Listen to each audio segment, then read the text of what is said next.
Segundo, creo que no hay ninguna razón, cuando digo ninguna es ninguna, para que el gobierno del PP, para que el señor Monago siga sin pagar a los mayores, a los pensionistas, lo que les debe en materia de adelanto por el pago de los medicamentos. No hay ninguna razón.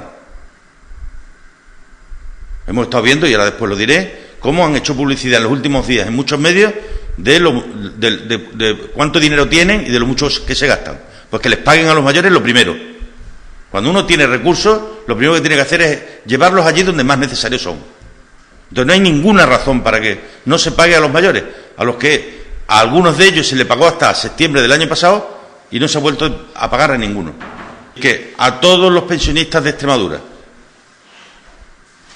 a todas las personas con rentas más bajas, a los que el gobierno de Monago les debe dinero porque les obligó a adelantárselo,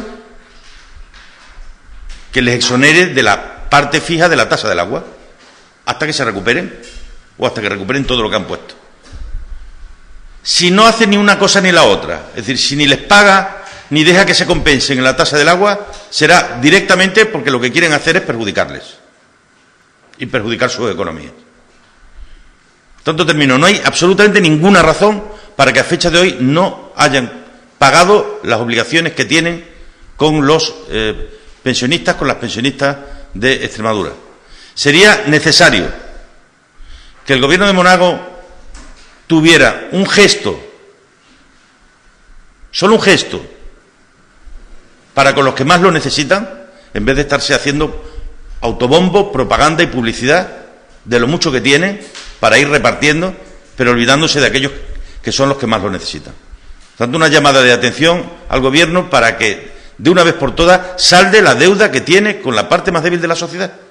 Y la salde, además, de la única manera que cabe hacerlo, que es pagando.